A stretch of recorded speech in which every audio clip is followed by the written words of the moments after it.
Dereng, Gus. Dereng wonten, Gus. Assalamualaikum warahmatullahi wabarakatuh. Waalaikumsalam warahmatullahi wabarakatuh. Alhamdulillahirabbil alamin. Allahumma shalli wa sallim wa barik ala sayyidina Maulana Muhammadin wa ala alihi washabihi ajmain. Amma ba'du. Yang sangat saya hormati putra guru saya, juga Wakil Gubernur Jawa Tengah Haji Taj Yassin MZ.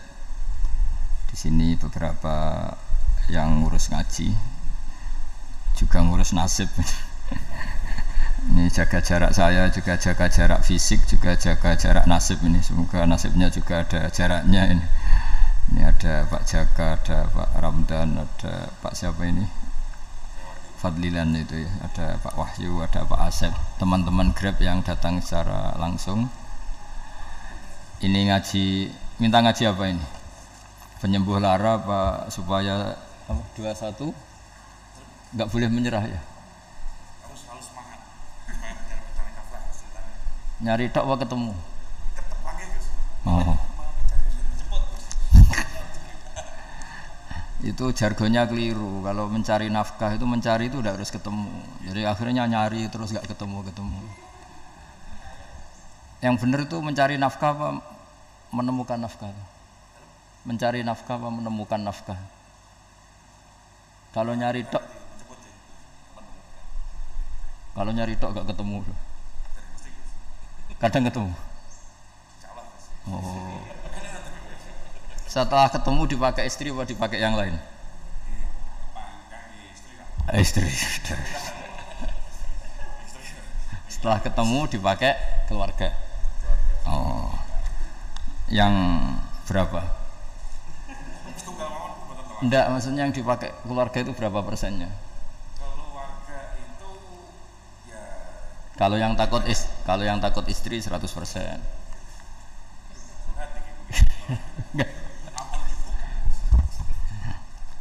Enggak, ini begini ya, saya sebetulnya ada sisi baik yang mungkin bahkan kita yang kiai itu kalah sama tukang Gojek itu, sama apa Grab itu atau apalah istilahnya Grab ya. Karena dalam aturan fikih ya, saya cerita fikih dulu. Seseorang itu sebaiknya sholat itu berganti-ganti tempat supaya saksinya itu banyak. Dari di bab ini kita yang ulama, yang wali aja kira-kira kalah ya. Karena saksi saya monoton naruhan, kamu di mana-mana jadi saksi kamu. Di mana-mana ingat Allah, ingat pekerjaan, sholat di mana-mana. Jadi saksinya itu lebih banyak. Cuma efek negatifnya kalau kamu maksiat, saksinya juga banyak ya. Pojok ini menyaksikan gang ini, menyaksikan gang itu, menyaksikan ini. Saya cerita sedikit tentang ibadatu hadil ummah. Nanti saya bacakan teksnya. Di antara kebaikan umat ini adalah jalan-jalan itu termasuk ibadah. Makanya sering ada ayat fasiru fil ardi. Jadi supaya sering jalan-jalan. Jadi ini sudah jalan-jalan masih nyari apa? Nafkah. Kadang-kadang ya dapat macam-macam. Yang soleh ya dapat ibadah, yang enggak soleh ya dapat macam-macam lah. Tapi saya cerita yang soleh lah, yang enggak soleh itu enggak boleh dibicarakan itu ya. Rahasia. Saya ini lama di Jogja, ya tahulah kelakuannya orang-orang yang baik maupun yang setengah baik sampai. Ya semoga yang baik dilipat gandakan pahalanya, yang tidak baik diampuni. Tapi saya cerita sedikit. Di fikih kita, di kajian-kajian fikih kita memang ada istilah, ini harus didengar karena ini ngaji dan sama, status kita sama. Al-wasiyah ila to'ah ya to'ah, terus al-wasilah ilal maksiyah ya maksiyah. Jadi kalau kita jadi perangkat to'at ya ibadah, kalau jadi perangkat maksiat juga maksiat.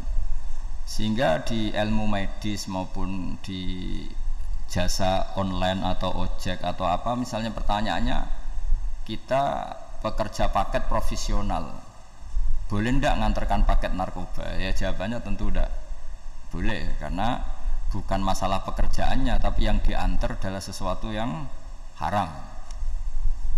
Begitu juga boleh enggak ketika ada lelaki hidung belang tanya tempat mesum, kalau kamu menunjukkan berarti kan ikut berkontribusi. Ya kamu bisa meneruskan gimana hukumnya mengantar gitu misalnya. Nah, kiai juga sama sebetulnya. Kiai juga bisa dimanfaatkan orang yang macam-macam untuk kekuatan yang macam-macam. Jadi hukum ini sama, kamu tidak usah tersinggung misalnya. Kalau di fikih biasanya disebutkan menjual pedang pada begal juga enggak boleh karena digunakan yang tidak baik.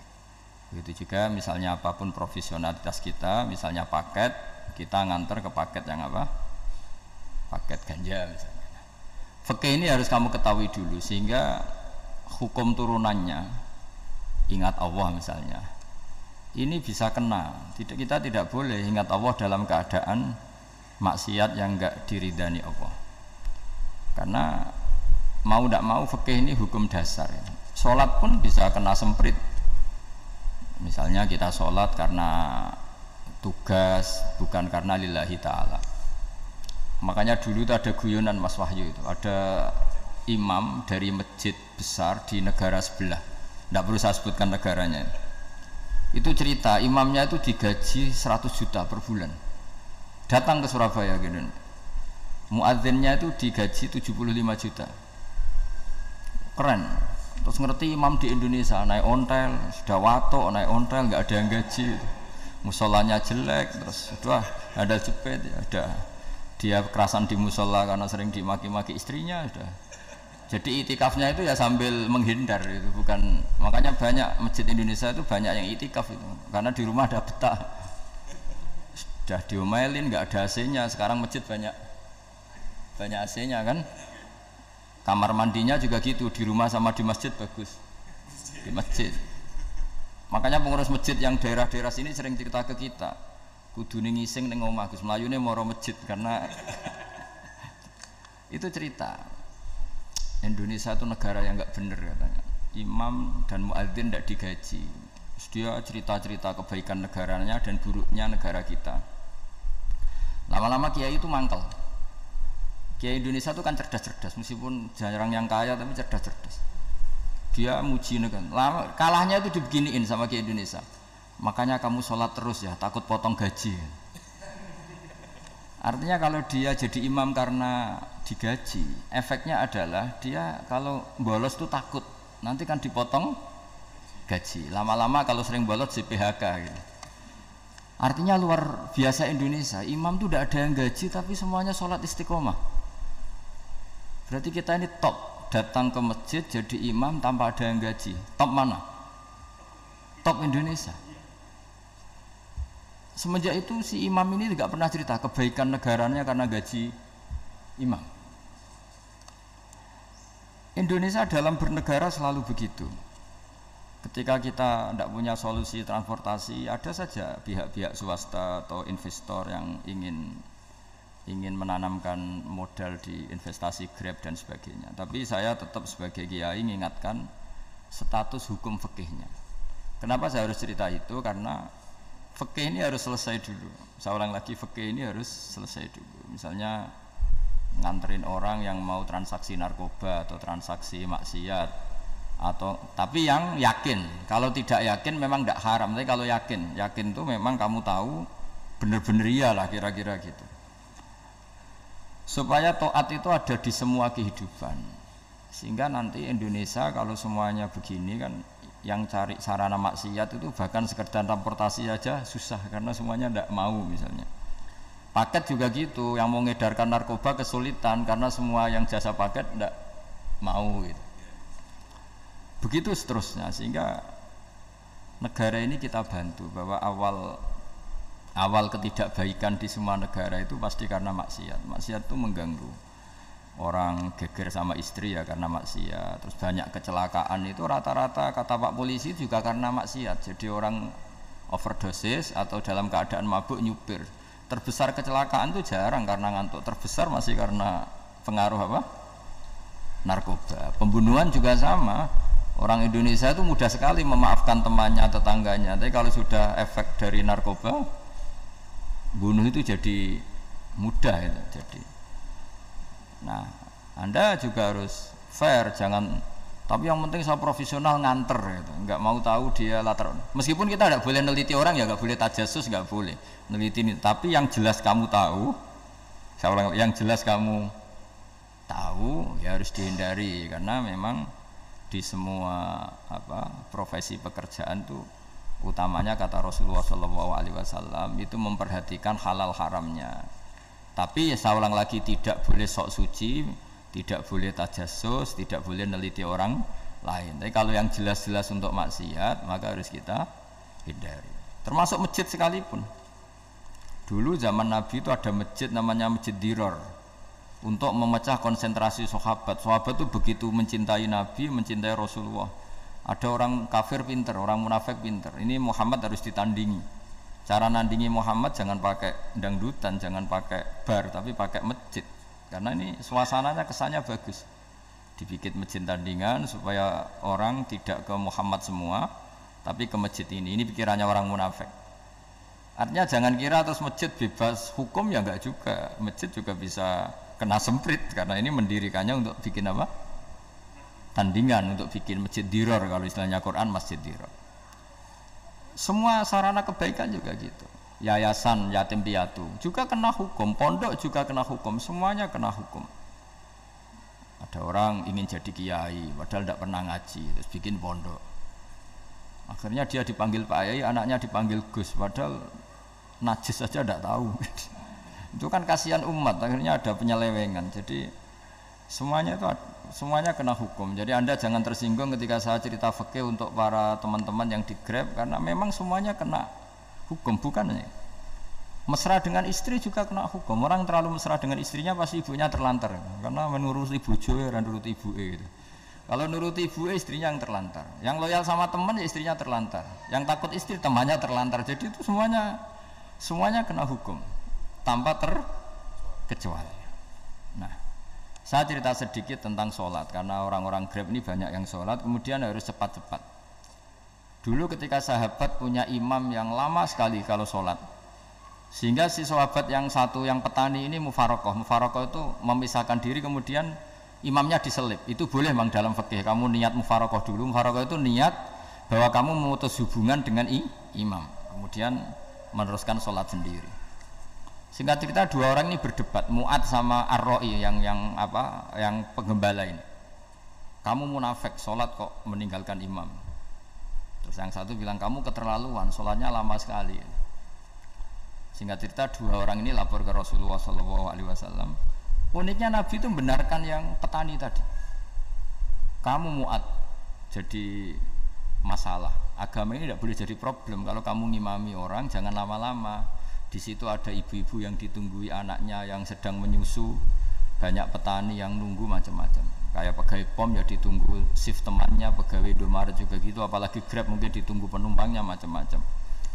Sehingga kebaikannya teman-teman yang kerja serabutan begini juga bergantung kebaikan imam tadi. Kalau sholat itu tidak boleh lama-lama, apalagi wiridan, sholatnya aja nggak boleh lama-lama, apalagi wiridannya. Nah, kadang-kadang orang ngira kebaikan tuh nggak ada sempritnya, ada juga. Sholat tuh ya disemprit sama Nabi, kalau terlalu lama juga disalahkan, karena nanti agama ini menjadi apa? Problem, menjadi problematika. Nah, termasuk kebaikan kita ketika membolehkan ya, atau mentoleransi atau mendukung pekerjaan mulai Grab dan lain-lain adalah agama ini rahmatan lil alamin. Dulu ada seorang sahabat tanya, ya Rasulullah, boleh enggak kita ngegeng di perapatan gitu? Kata Nabi, ya jangan kalau bisa, tapi kita harus natahaddasannya, itu tempat kita jagungan di perapatan, di tempat-tempat umum lagi, di halte, Terus kata Nabi, enggak apa-apa, tapi fa'atut thoriq haqqaha, kamu harus memberikan hak jalan itu. Apa hak jalan itu? Satu, kamu amar ma'ruf, kalau bisa ya nahi mungkar, kemudian bikin suasana orang lainnya menjadi aman. Nah, ini yang catatan. Kalau hitung saja, yang ikut Grab itu berapa ribu? Nah, ini tuh energi besar kalau di atas 100 berapa? 100 ribu. Hitung ya teman-teman di Grab, 100 ribu. 100 ribu ini kalau soleh semua, atau setengah soleh lah, kalau soleh banget keberatan ya soleh setengah soleh. itu tuh ada, ini sudah saya pikir, ada kebaikan yang menyebar di seluruh Nusantara yang berjumlah 100.000. Ini luar biasa. Ada kecelakaan dia menolong pertama, ada pemerkosaan menolong pertama, mungkin ada pencurian, ada apa. Maka kata Nabi, kamu kalau harus di jalan itu kamu berkontribusi amar ma'ruf nahi mungkar. Saya sering ke Jogja karena saya mulai 98 di Jogja, ya sering di terminal malam-malam.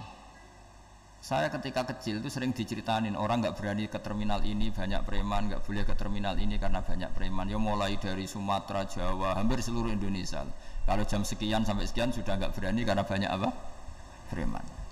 Itu uniknya preman-preman itu selain dulu ditangani tentara dan polisi, itu urusan negara ya kali itu, dan kita ngapresiasi. Itu hilangnya yang permanen itu bukan saja ditangani ABRI dan polisi, TNI dan polisi, tapi ditangani kultur. Banyak mulai orang soleh, santri dagangan di situ, ada ojek mangkal di situ, supir taksi mangkal di situ. Terus di sini orang-orang soleh yang menghalau ketika ada perempuan digoda atau perempuan dicopet atau apa.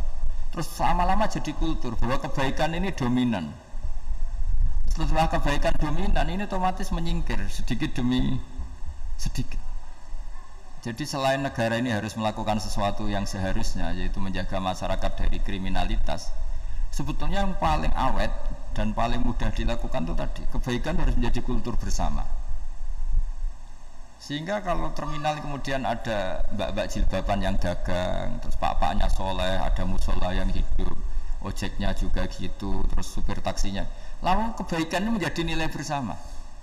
Saking jadi nilai bersama, ibu-ibu yang takut atas dirinya nggak ngojek kecuali Pak ini karena terkenal amanah, nggak naksi kecuali Pak ini karena terkenal amanah. Dan kita Indonesia itu ingin seperti itu, sehingga amanah ini menjadi nilai bersama dan otomatis menjadi keamanan bersama. Cara wong Jawa itu tego nitipno anake karena dijamin aman, tego nitipkan istrinya juga karena dijamin aman. Nah kalau kebaikan ini juga menjadi satu nilai jual dan kita bisa mengawal secara serius, itu alhamdulillah betul. Nah dimulai dari mana? Satu, mental kita takwa. Kedua, sistem sosial, bahwa kita terkoneksi oleh indukan ya, juga terkoneksi oleh kepolisian. Maksudnya karena kita terdaftar, kalau ada anak hilang kan tinggal ini yang bawa wahyu misalnya. Jadi saya mohon, semohon-mohonnya, kebaikan ini harus jadi nilai bersama. Setelah terminal itu banyak orang baik, otomatis yang ini tuh menyingkir itu. Akhirnya apa? Nanti yang bos-bosnya toko itu ya hanya nitipkan sama orang soleh, yang mau nge-grab juga hanya titip sama yang soleh, begitu seterusnya, sehingga jadi siklus kebaikan yang bersama. Nah ini yang dimaksud Quran, wa'tamiru bainakum bima'ruf. Iktimar itu namanya urusan bersama ya, saya ulang lagi ya. Jadi orang Arab kalau bilang iktimar itu urusan bersama, sehingga bahasa Arabnya konferensi besar itu kalau di NU disebut apa?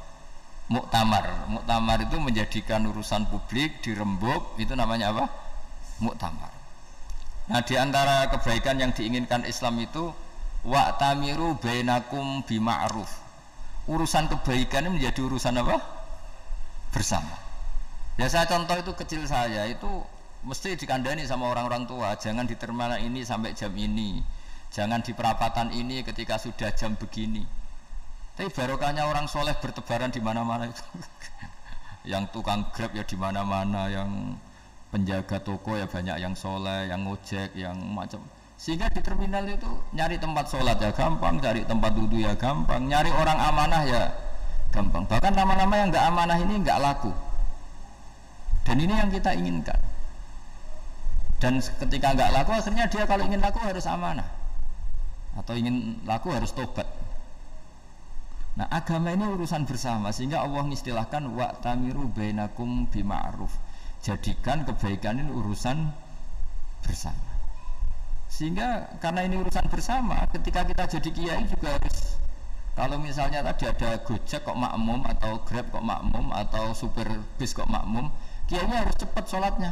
Jangan baca surat Baqarah, nanti domel-domelin apa penumpangnya. Begitu juga ibu-ibu menyempatkan jamaah, waktunya tidak lama, di rumah sudah ditunggu anaknya yang masih menyusu. Makanya Nabi ngendikan idza amma ahadukum as-sholata falyukhaffif. Kalau kamu jadi imam, sholatnya harus relatif cepat. Fa inna fihim ad-dhaif badal hajat. Di antara makmum itu yang banyak punya urusan. Selain ada yang lemah, ada yang punya banyak urusan. Nah, terus ketiga masalah kekayaan hati. Kekayaan hati ini penting sekali karena rata-rata teman di Grab itu kan miskin lah. Tapi jangan miskin sampai miskin hati itu. Bahwa kamu nyari nafkah itu sudah ibadah, berkelana di bumi Allah juga ibadah, menyaksikan macam-macamnya orang itu juga ibadah. Bahkan menambah khazanah ilmu. Di antara warisan ilmu yang kita dapatkan dari Rasulullah SAW, misalnya kamu jalan-jalan, punya kaki dua, punya tangan dua. Gara-gara jalan-jalan sering ngerti orang yang buntung. Alhamdulillah meskipun saya hanya Grab masih punya kaki utuh. Terus ketemu orang buta ya gitu. Alhamdulillah ladzi afani mimma btalaka bih. Alhamdulillah saya terselamatkan dari seperti itu. Sehingga melihat orang maksiat juga gitu. Saya meskipun gini terselamatkan dari tempat maksiat dari. Sehingga hidup itu tidak nelongso gitu. Ada nilai lebih yang kita punyai. Jadi di antara kebaikan Islam adalah orang disuruh ingat sisi nikmat. Nah, kalau nikmat itu sudah ada semua, kata Imam Ghazali, nikmat hidup.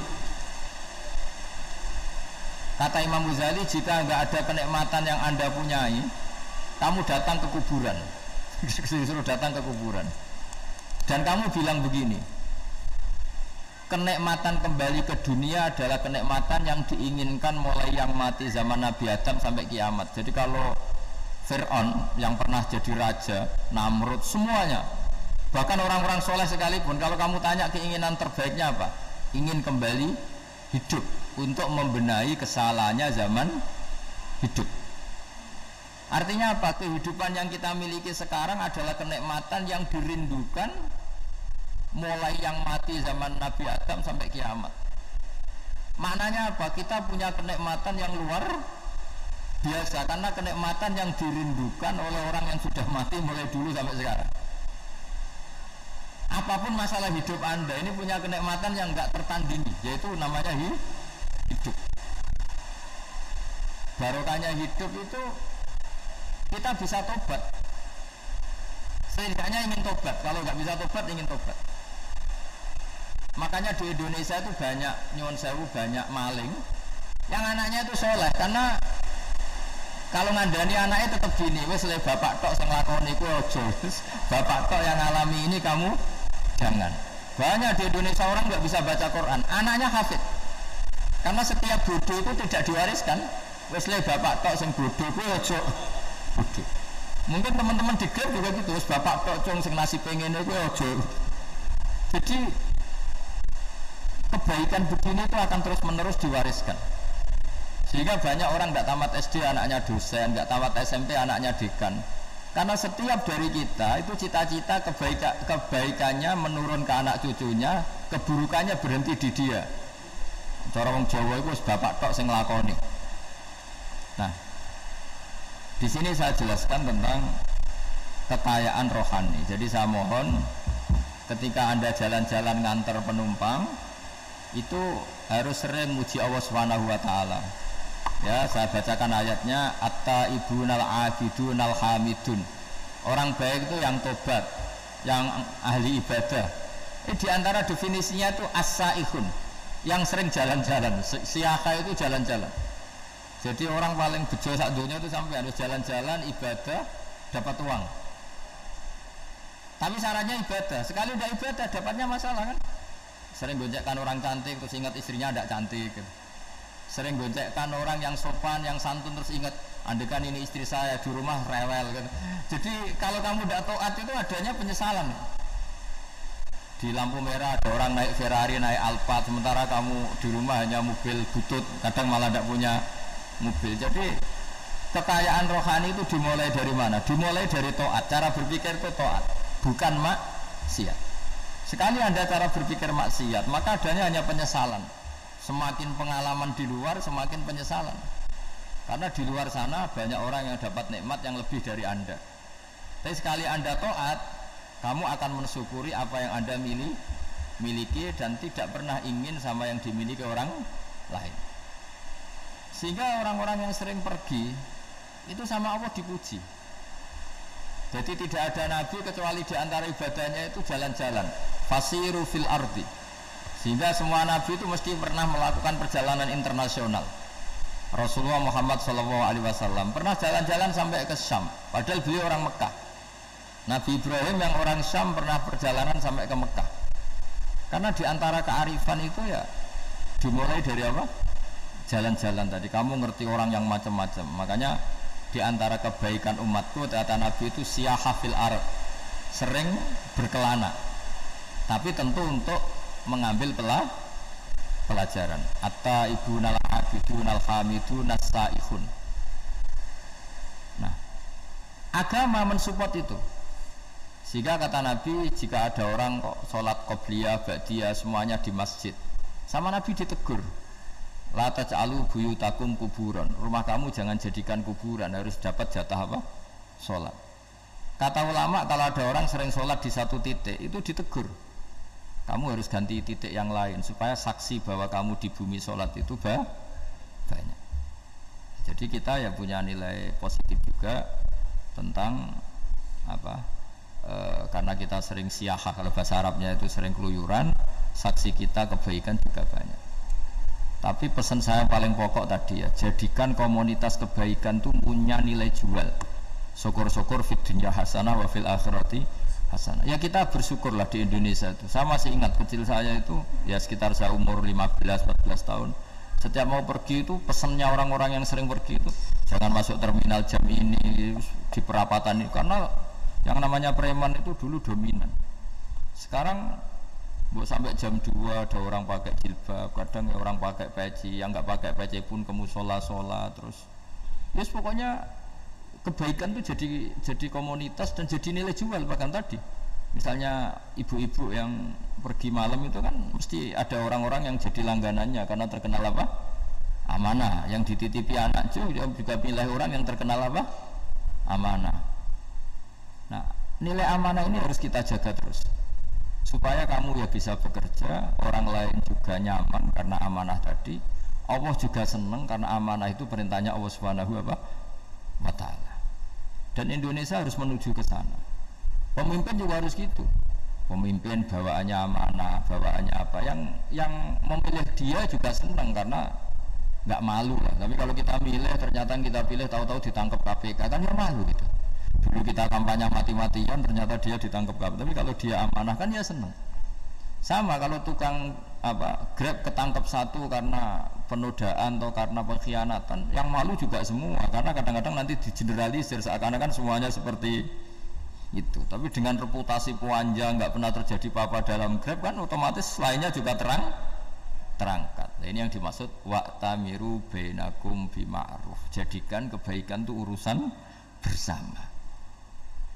Makanya andaikan negara itu sudah mengoptimalkan polisi, TNI untuk meringkus preman, oke itu baik.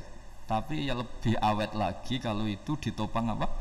Masyarakat. Karena yang nggak amanah terkucilkan, terus akhirnya Grabnya nggak laku, akhirnya dia dipecat, akhirnya kan yang maksiat hilang, yang kriminal hilang, yang ada hanya Grab yang baik. Begitu juga di dunia apapun. Itu yang dimaksud wa'tamiru bainakum bima'ruf. Jadikan kebaikan ini urusan apa?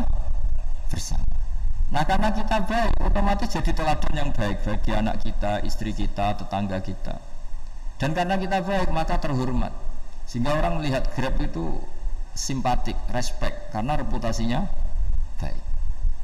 Nah karena orang respect tidak dicibir, barokahnya tidak dicibir, tidak mangkel.